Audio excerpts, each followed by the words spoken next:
Hello friends, so very good morning to all. Once again আরেকটি class আজকে start করতে যাচ্ছি আমরা।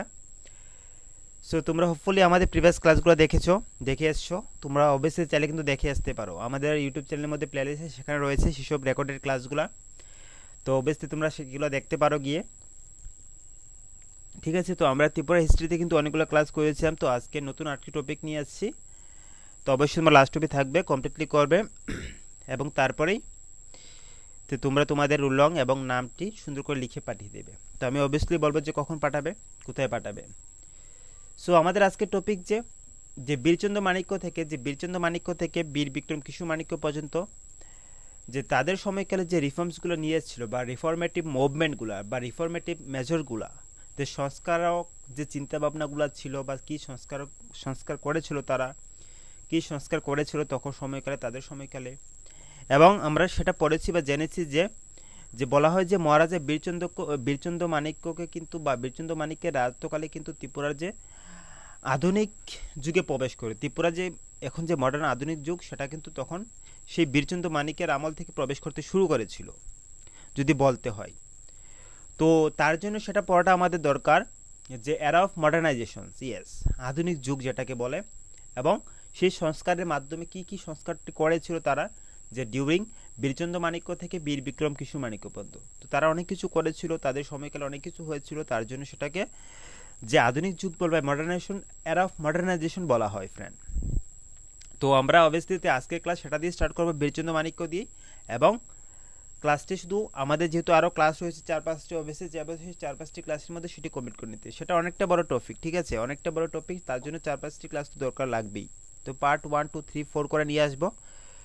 সো ফ্রেন্ড, যখন যখন কী হয়েছিল, যখন রাজা ঈশানচন্দ্র মাণিক্য, এইগুলো আমরা পড়েছিলাম আবার। তো তার পাশাপাশি সেগুলো আমাদের ডিসকাশন করতে হবে, তোমরা অবশ্যই থাকবে। যখন রাজা ঈশানচন্দ্র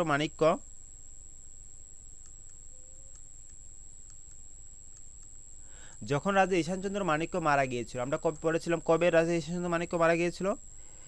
সেই 1862, যে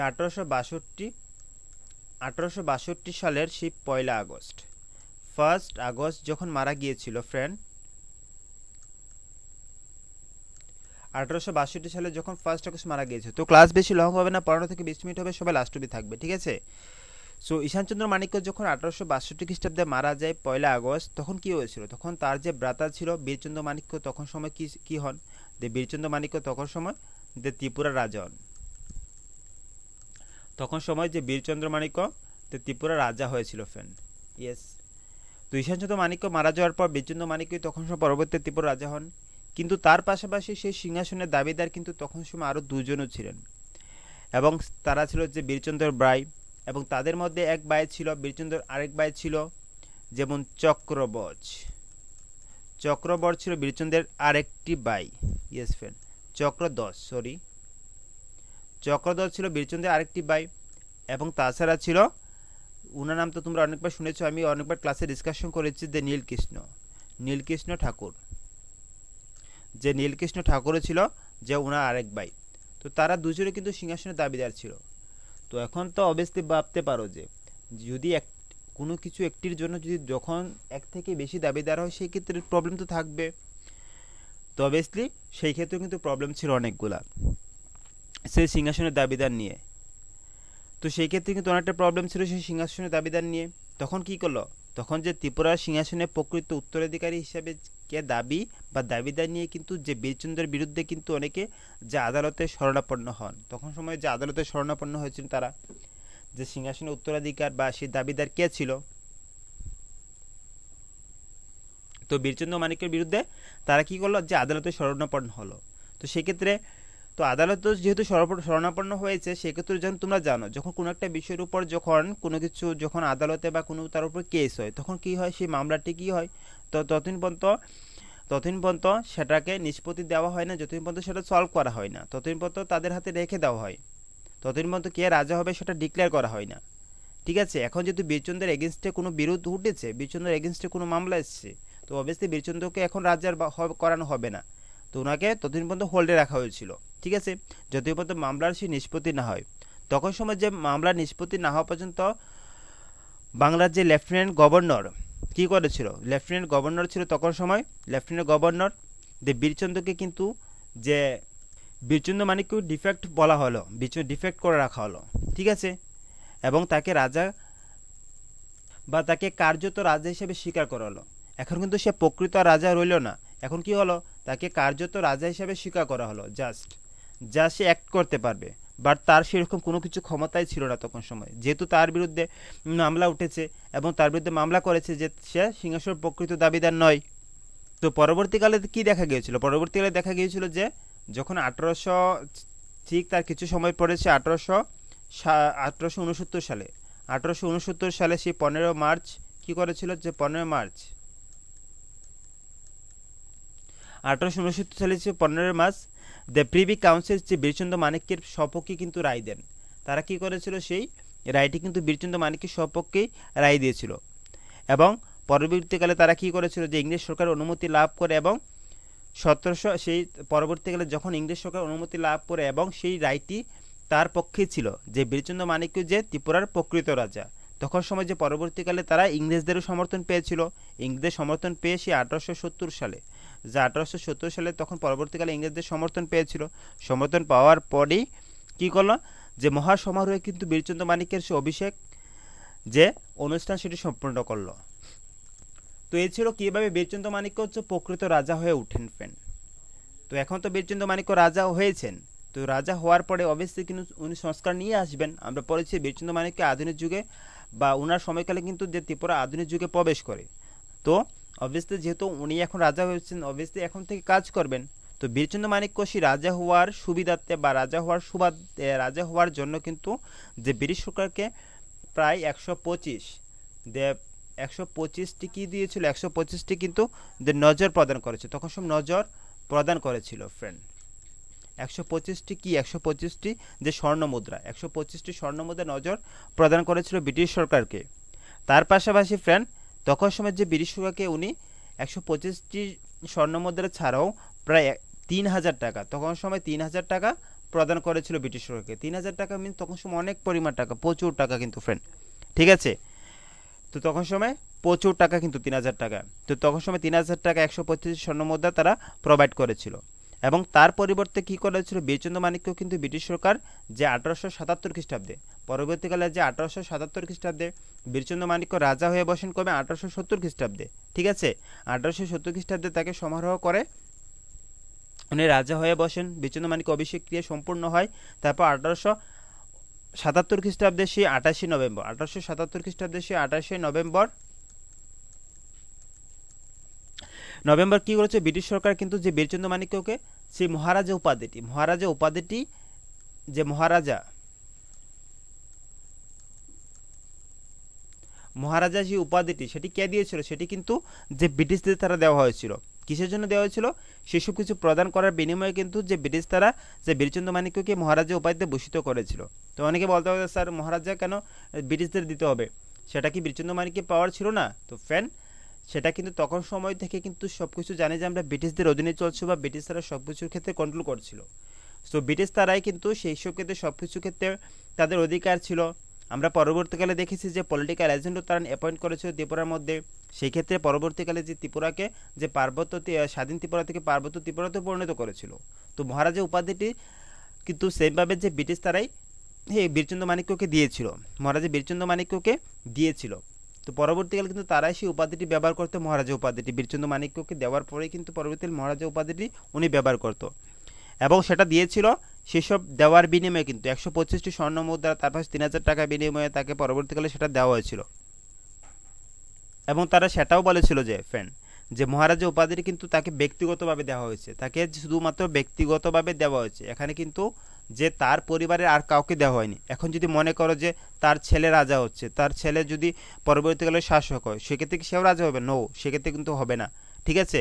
তো এক্ষেত্রে কিন্তু মহারাজা উপাধিটি শুধু কিন্তু কি তাকে ব্যক্তিগতভাবেই দেওয়া হয়েছিল, বাট তার বংশধরদের কাউকে কিন্তু সেটা দেওয়া হয়নি ফ্রেন্ড, ঠিক আছে। তো সেটা তোমরা হোপফুলি বুঝতে পারছো। সো এ ছিল সেই বীরচন্দ্র মানিক্যের ইতিহাস, যে বীরচন্দ্র মানিক্য কীভাবে আসে ফ্রেন্ড, বীরচন্দ্র মানিক্য কীভাবে এসছে, এই ছিল তার ইতিহাস। তো তার সময়কালে কি হয়েছিল, সো বীরচন্দ্র মানিক্যের সেই সময়কালে বীরচন্দ্র মানিক্য আমরা পড়েছিলাম যে ঈশানচন্দ্র মানিক্য মারা গিয়েছিল সে 1862 1862 মারা গিয়েছিল। বাট তখন সময় কিছু সময় পরেই দেখা গিয়েছিল যে সেই সময়কালেই যে 1863 খ্রিস্টাব্দে কী হয়েছিল বলো তো দেখি? আমরা অনেকবার ক্লাস করেছি। 1863 খ্রিস্টাব্দে কিন্তু যে রাজ কর্মচারীদের অত্যাচারে কিন্তু যে অত্যন্ত বিরক্ত হয়েছে তখন সময় যে জামাতিয়ারা যে বিদ্রোহ করেছিল, এগুলো আমরা করেছিলাম আমাদের ক্লাসে। বা এখন আমরা ক্লাস করাচ্ছি কি যে আধুনিক যুগে ত্রিপুরা কীভাবে প্রবেশ করে বা ত্রিপুরা মডার্নাইজেশন কীভাবে করা হয়েছিল বীরচন্দ্র মাণিক্য থেকে বীর বিক্রম কিশোর মাণিক্য পর্যন্ত।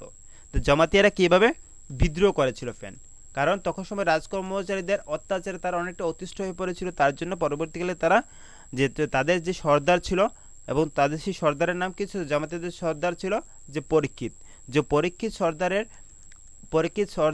পরীক্ষিত সেই সর্দারের নেতৃত্বে কিন্তু যে পরবর্তীকালে তারা যে বিদ্রোহী হয়ে ওঠে ফ্রেন্ড, তারা বিদ্রোহ করেছিল পরীক্ষিতের সেই সর্দারের নেতৃত্বে কিন্তু বিদ্রোহ করে। এবং বীরচন্দ্র মাণিক্য কিন্তু যে তখন সময় যে দুর্দান্ত যে কুকিদের সাহায্য নিয়ে তখন সময় কী করেছিল, তখন সময় বীরচন্দ্র মাণিক্য যে কুকিদের সাহায্য নিয়েছিল, যে কুকিদের সাহায্য নিয়ে কিন্তু তাদের সেই বিদ্রোহকে দমন করেছিল ফ্রেন্ড। পরবর্তীকালে আমরা দেখেছিলাম তার আগে কুকি বিদ্রোহ পড়েছিলাম, বাট পরবর্তীকালে যখন বীরচন্দ্র মাণিক্য কিন্তু যে জামাতিয়াদের সেই বিদ্রোহ দমন করার ক্ষেত্রে কুকিদের আবার সাহায্য নিয়েছিল ফ্রেন্ড। কুকিরা কিন্তু খুবই খতরনাক ছিল, তো সেইভাবে সাহায্য করেছিল, কারণ বীরচন্দ্র মাণিক্যের তখন সময় এতটা শক্তি ছিল না যে জামাতিয়াদের সেই বিদ্রোহকে মোকাবেলা করবে তাদের সেই সৈন্য সামন্ত দিয়ে। অ্যাকচুয়ালি জামাতিয়ারা বিরক্ত হয়েছিল তাদের সেই সৈন্য সামন্তদের জন্য, প্রচুর তাদের উপর হেনস্থা করা হচ্ছিল। তো সেসব বিভিন্ন কারণে তারা সেই বিদ্রোহ হয়ে ওঠে। তো এইভাবে শুরু হচ্ছিল। তো এইভাবে দেখা গিয়েছিল যে বীরচন্দ্র মাণিক্যের সেই সময়কালে বীরচন্দ্র মাণিক্যের সেই সময়কালে কিন্তু সে স্বাধীন ত্রিপুরা স্থলে পরবর্তীকালে যে পার্বত্য ত্রিপুরা সেটি ইউজ করা হতে শুরু করে, যে পার্বত্য ত্রিপুরা বলতে শুরু করা হয়ে থাকে, যে পার্বত্য ত্রিপুরা সেটা বলা হতে থাকে। এবং সরকারি কাগজপত্রে কিন্তু যে পার্বত্য ত্রিপুরা সেটা লিখিত হতে থাকে। এবং স্বাধীন কথাটি আস্তে আস্তে ত্রিপুরা থেকে বিলুপ্ত হতে থাকে, যে স্বাধীন কথাটি যে ত্রিপুরা থেকে বিলুপ্ত হতে থাকে। তো ব্রিটিশ তারা আস্তে আস্তে যে স্বাধীন ত্রিপুরা থেকে সেটাকে পার্বত্য ত্রিপুরা, এখনও ত্রিপুরাকে কি বলা হয়, যে পার্বত্য ত্রিপুরাই তো বলা হয় এখনও, ঠিক আছে না, যে পার্বত্য ত্রিপুরা সেটাও বলা হয়। তো স্বাধীন ত্রিপুরা তখন সময় থেকে স্বাধীন ত্রিপুরাতে বিলুপ্ত করতে করতে পার্বত্য ত্রিপুরাতে পরিণত করা হলো এবং সরকারি কাগজপত্রে সেই পার্বত্য ত্রিপুরা লেখা হলো। এখনও কিন্তু পার্বত্য ত্রিপুরাই লেখা হচ্ছে, ঠিক আছে না ফ্রেন্ড। সো এইভাবে কিন্তু ত্রিপুরার যে স্বাধীনতা বা স্বাধীন কথাটি কিন্তু বিলুপ্ত ঘটেছিল সেইভাবেই। সো এইভাবে কি ত্রিপুরা রাজ্যের ক্ষেত্রে সম্মানজনক সেই স্বাধীন কথাটি বিলুপ্ত ঘটে। সো পরবর্তীকালে যে 1870 খ্রিস্টাব্দের পর তো ব্রিটিশ তারা আরও বলেছিল যে 1870 খ্রিস্টাব্দের 30শে মার্চ তখন ভারত সরকারের যে একটা রেজুলেশন পাস করেছিল এবং সেই রেজুলেশনের নাম হলো যে নজরানা রেজুলেশন। যে ব্রিটিশ সরকার একটি নজরানা রেজুলেশন তারা পাস করে এবং সেই অনুযায়ী স্থির হয়েছিল এবং সেই নজরানা রেজুলেশনের মধ্যে ছিলটা কি। তো যদি ফ্রেন্ড বলে যে সেই নজরানা রেজুলেশনের মধ্যে ছিলটা কি, তাহলে আমরা বলতে পারি সেই নজরানা রেজুলেশনের মধ্যে ছিল যে যদি কোনো রাজার মৃত্যু হয় এবং যদি কোনো ত্রিপুরা রাজার মৃত্যু হয় এবং তারপর যদি কোনো পুত্র সিংহাসনে বসে, যে পরবর্তীকালে সিংহাসনে বসে, তাহলে সেই ক্ষেত্রে কি করতে হবে, সেই ক্ষেত্রে প্রথমত তার রাজা উপাধি থাকবে না।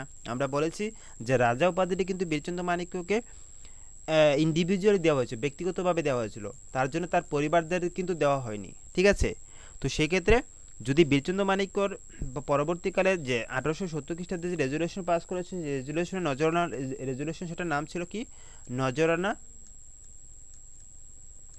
নজরানা রেজুলেশন। এবং সেই রেজুলেশনে বলা হয়েছে যে রাজার মৃত্যুর পর কিন্তু যদি কোনো পুত্র সিংহাসনে বসে, তাহলে ত্রিপুরা রাজ্যে 1 বছরের রাজস্বের কিন্তু অর্ধাংশ, যে 1 বছরের যে রাজস্ব আসবে তার অর্ধাংশ কিন্তু যে রাজস্বের অর্ধাংশ কিন্তু ব্রিটিশ সরকারকে দিতে হবে। তাছাড়া যদি রাজার কোনো পুত্র না থাকে, তার পুত্র ছাড়া যদি অন্য কেউ সেই সিংহাসনে বসে, যদি রাজার মনে করো যে কোনো পুত্র নেই, রাজার কোনো পুত্র ছিল না, পুত্র না থাকাকালীন রাজা মারা গিয়েছিল, তাহলে সেই ক্ষেত্রে কি হবে, সেই ব্যক্তি কিন্তু উত্তরাধিকারী হলে কিন্তু 1 বছরের সমস্ত রাজস্ব কিন্তু তখন সময় নজর হিসাবে প্রদান করতে হবে। 1 বছরের সমস্ত রাজস্ব আছে সেগুলো নজর হিসাবে প্রদান করতে হবে। বা যদি রাজার পুত্র থাকে তাহলে তো জাস্ট কিছুটা প্রদান করলে চলবে, অর্ধেক প্রদান করলে চলবে। তো এইভাবে কিন্তু যে সেই রাজ্যের বা স্বাধীনতা সেগুলো খর্ব করতে হতে আস্তে আস্তে শুরু করতে থাকে এবং সেইভাবে বিভিন্ন পরিবর্তনগুলো আসতে শুরু করে। সো বীরচন্দ্র মানিক্যের আমলে তাছাড়া আরও অনেক কিছু হয়েছিল এবং সেগুলো যদি কথা বলি যে 1871 খ্রিস্টাব্দে, আমরা 1871 খ্রিস্টাব্দে বীরচন্দ্র মানিক্যের আমলে আরও অনেক কিছু দেখেছিলাম যে 1871 খ্রিস্টাব্দে কিন্তু জানুয়ারি মাসে প্রায় তখন সময় যে 200 থেকে প্রায় 200 থেকে 300 প্রায় 200 থেকে 300 কিন্তু কী করেছিল, যে কুকি সম্প্রদায় ছিল, যে কুকি সম্প্রদায় ছিল, আমরা জানি বীরচন্দ্র মানিকের সাথে কুকিদের কিন্তু অনেকভাবে বীরচন্দ্র মানিক কুকিদের অনেকটা কাজে নিয়েছিলেন, কাজে লাগিয়ে জামাতিয়াদের বিদ্রোহ দমন করেছিলেন। পরবর্তীকালে প্রায় 200 থেকে 300 যে কুকি সম্প্রদায় কিন্তু লোক কী করেছিল, ত্রিপুরা বিভিন্ন অঞ্চলে আক্রমণ করে, মানুষকে ঘর বাইরে জ্বালিয়ে দেয় এবং হত্যাকাণ্ড সেগুলো চালায় বা লুটরাজ করতে শুরু করে। এবং তার পাশাপাশি তারা কাছাড় এবং তখন সময় যে কাছাড়, যে এখন যে বর্তমানে আসাম রয়েছে, আসামের যে কাছাড় শ্রীহট্ট জেলা প্রবেশ করে কিছু ইংরেজ, তখন সময় কিছু যে ইংরেজকে হত্যা করে, তারা কিছু কী করেছিল, যে ইংরেজকে হত্যা করেছিল, ইংরেজকে হত্যা করে এবং কী করেছে, তার পাশাপাশি বিভিন্ন লুটরাজ করতো, কিছু লোককে বন্দি করতো, সেসব কিছু করে কী করো, তারা কিন্তু সে জঙ্গলে পালিয়ে যেত। সো ব্রিটিশ সরকার কী করলো, ব্রিটিশ সরকার কিন্তু যে ব্রিটিশ সরকার সেসব মানুষের বা সেসব জীবন সম্পত্তি রক্ষা এবং কুকিদের উৎপাদ বন্ধ করার জন্য যে ব্রিটিশ সরকার কী করলো, যে 1871 খ্রিস্টাব্দে পরবর্তীকালে যে 1871 খ্রিস্টাব্দে যে কুকিদের বিরুদ্ধে কিন্তু যে এক ব্যাপক অভিযান চালান এবং সেই অভিযানের সময় কী করেছিল, সেই অভিযানের সময় কিন্তু বীরচন্দ্র মানিক্য তখন সময় কী করেছিল, বীরচন্দ্র মানিক্য তখন সময় যে ওদেরকে কিন্তু সাহায্য করেছিল, কাদের, ব্রিটিশদের সাহায্য করেছিল। সো ব্রিটিশ সরকার কিন্তু সেইভাবে ব্রিটিশ সরকারের অনুরোধ ক্রমে কিন্তু পরবর্তীকালে সীমান্তে কয়েকটি চৌকি তারা নির্মাণ করে।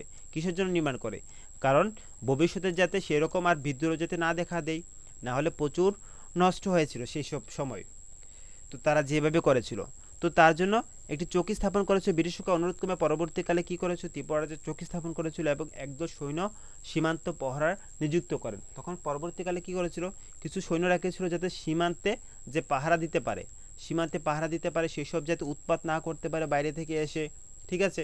তো তার জন্য তারা সীমান্তে একদল পাহারাদার নিযুক্ত করেছিলেন যাতে সেইভাবে আর ভবিষ্যতে না দেখা দেয়।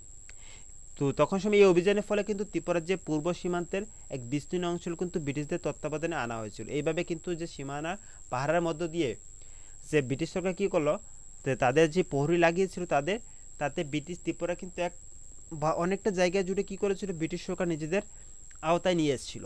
এইভাবে কিন্তু যে ফ্রেন্ড ব্রিটিশ সরকার সো পূর্ব সীমান্তের কিছু অংশ কিন্তু এইভাবে ব্রিটিশ সরকার সেই ঘোষণা মতো যে 1874 খ্রিস্টাব্দে কিন্তু কী করেছিল, যে ঘোষণা বলে স্থায়ীভাবে কিন্তু ব্রিটিশ সাম্রাজ্য অন্তর্ভুক্ত করেনি সেই সব জায়গাগুলো। সো পরবর্তীকালে দেখা গিয়েছিল যে ব্রিটিশ সরকার আরও কিছু তাদের স্বার্থ রক্ষার্থে বা সীমান্ত স্বার্থ রক্ষার উদ্দেশ্যে কিন্তু যে 1871 খ্রিস্টাব্দে আমরা পড়েছিলাম সেগুলা, তো আজকে তো পড়াচ্ছি আমরা যে আধুনিক যুগে ত্রিপুরা কীভাবে প্রবেশ করে সেগুলো করাচ্ছি। তো 1871 খ্রিস্টাব্দে 3রা জুলাই কী করেছিল, 1871 3রা জুলাই যে ব্রিটিশ সরকার কিন্তু যে 1871 খ্রিস্টাব্দে 3রা জুলাই 1871 খ্রিস্টাব্দে 3রা জুলাই কী করেছিল, যে 1803 জুলাই কিন্তু যে এডাব্লিউবি পাওয়ারকে কী করেছিল, এডাব্লিউবি পাওয়ারকে তখন সময় যে ব্রিটিশ সরকার দ্বারা আগরতলার মধ্যে ত্রিপুরার প্রথম পলিটিক্যাল এজেন্ট নিযুক্ত হন, ওনাকে নিযুক্ত করেছিল। এবং নিযুক্ত করার কারণটা কী ছিল, নিযুক্ত করার কারণ ছিল ফ্রেন্ড এই যে যাতে ত্রিপুরার মধ্যে যদি কোনো বিরোধ দেখা দেয়, কোনো সমস্যা দেখা দেয়, যাতে ব্রিটিশ সরকার অবগত বা ব্রিটিশ সরকার জানাতে পারে সেই জন্য। বাট তখন সময় যে বাংলা লেফটেন্যান্ট গভর্নর ছিলেন তখন সময় ত্রিপুরার রাজাকে তখন আশ্বাস দিয়েছিল, ত্রিপুরা রাজাকে কী বলে আশ্বাস দিয়েছিল, যে ত্রিপুরা রাজাকে এই বলে আশ্বাস দিয়েছিল যে পলিটিক্যাল এজেন্ট নিয়োগের ফলে কিন্তু ত্রিপুরা রাজ্যের স্বার্থের কোনো ক্ষতি হবে না, তারা সেটা আশ্বাস দিয়েছিল। কাদের আশ্বাস দিয়েছিল, যে ত্রিপুরা রাজ্যকে আশ্বাস দিয়েছিল যে স্বার্থের কোনো ক্ষতি হবে না, তারা ইজিলি রাখতে পারে, স্বার্থের কোনো ক্ষতি হবে না। তাছাড়া ত্রিপুরা রাজ্যের আভ্যন্তরীণ যে কোনো ব্যাপারে তারা হস্তক্ষেপ করবে না, সেটা বলেছিলেন। কে বলেছিলেন, তখন সময় বাংলার যে গভর্নর লেফটেন্যান্ট গভর্নর ছিল তখন সময় সেটা বলেছিলেন ত্রিপুরা রাজ্যকে। এইভাবে কিন্তু করেছিল। বা বীরচন্দ্র মানিক্য কিন্তু সেই ব্যাপারে কিন্তু আপত্তি জানিয়েছিল, উনি বলেছেন সেরকম দরকার নেই, বাট সেটা শোনার কে আছে বলো? অবভিয়াসলি বীরচন্দ্র মানিক্যকে রাজা উপাধি দিয়েছিল ইংরেজরাই। এখন ইংরেজরা কি সেই কথা শুনবে মনে করো, যে বীরচন্দ্র মানিক্য বলছে সেসব দরকার নেই? তো অবভিয়াসলি সেটা শুনবে না অবভিয়াসলি। তো কী করেছিল? সো তার পরবর্তীকালে দেখা গিয়েছিল যে 1878 খ্রিস্টাব্দে আগরতলার যে পলিটিক্যাল এজেন্ট নিয়োগ রদ সেটা বন্ধ করে, বা বন্ধ করার পাশাপাশি তারা কী করেছিল, তারা জেলা ত্রিপুরা ম্যাজিস্ট্রেট এবং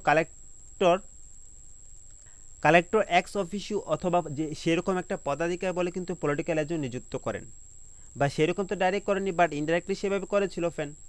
তো তার অধীনে কি করা হয়েছিল, এবং তাদের অধীনে যে ডেপুটি ম্যাজিস্ট্রেট তখন সময় যে উমাকান্ত,